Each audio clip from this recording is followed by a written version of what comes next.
দত্তৰ ৰথৰ ঘোঁৰা দেখিব পাইলা সূৰ্য দত্তৰ ৰথৰ ঘোঁৰা দেখিব পাইলা হাত মাৰি ঘোঁৰাৰ মুণ্ড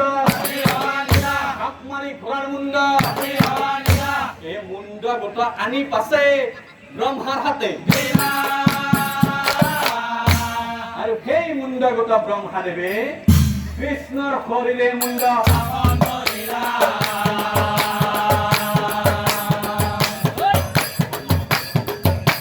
কৃষ্ণৰ শৰীৰে মুণ্ড স্থাপন সেই ঘোঁৰাৰ মুণ্ড লৈ কৃষ্ণ উঠিয়ে বহিলা ঘোঁৰাৰ মুণ্ড লৈ কৃষ্ণ উঠিয়ে বহিলা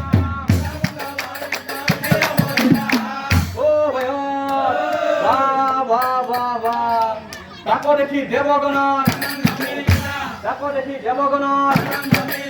হে পৰম শ্ৰদ্ধাৰ নামঘৰ ৰাইজ হে পৰম শ্ৰদ্ধাৰ নামঘৰ ৰাইজ হ মানে হ'ল ঘোঁৰা হ মানে হ'ল ঘোঁৰা আৰু ভৱ মানে হ'ল স্বামী গ্ৰীব মানে হ'ল ডিঙি অৰ্থাৎ গল গ্ৰীব মানে হ'ল ডিঙি অৰ্থাৎ গল আৰু মা মানে হ'ল আই লক্ষ্মী দেৱী হ মানে হ'ল ঘোঁৰা গ্ৰীব মানে হ'ল ডিঙি অৰ্থাৎ গল মা মানে হ'ল আই লক্ষ্মী দেৱী আৰু ভৱ মানে হ'ল স্বামী অৰ্থাৎ ঘোঁৰাৰ গলৰ দৰে আকৃতিৰ লক্ষ্মীৰ স্বামী সেইকাৰণে প্ৰভুৰ নাম হয়গ্ৰীব মাধৱ নামে প্ৰভুৰ নামক ৰাখিলা হয়গ্ৰীব মাধৱ নামে প্ৰভুৰ নামক ৰাখিলা তাৰ পিছত দত্তৰ লগত ধেনু লৈ বহে কৃষ্ণ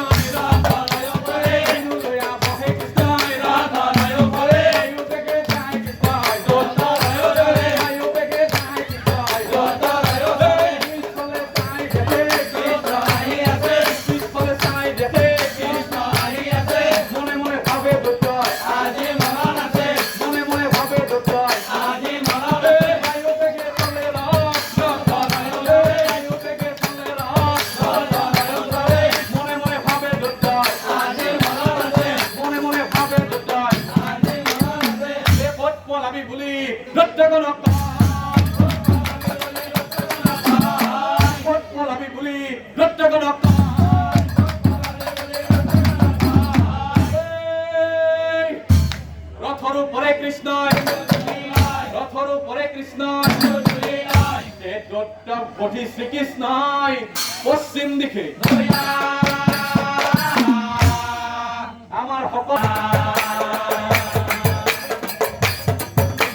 হাজো তীৰ্থস্থানে প্ৰভু উপস্থিত এই হাজো তীৰ্থস্থানত আছে হয়গ্ৰীব মা হাজো তীৰ্থস্থানত আছে হয়গ্ৰীব মা ভক্তিভাৱে সকলোৱে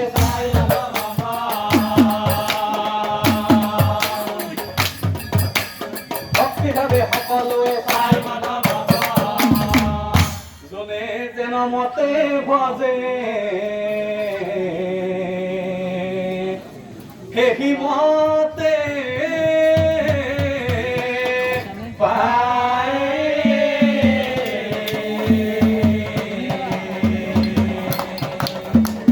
মনৰ বাঞ্ছা পূৰ্ণ কৰে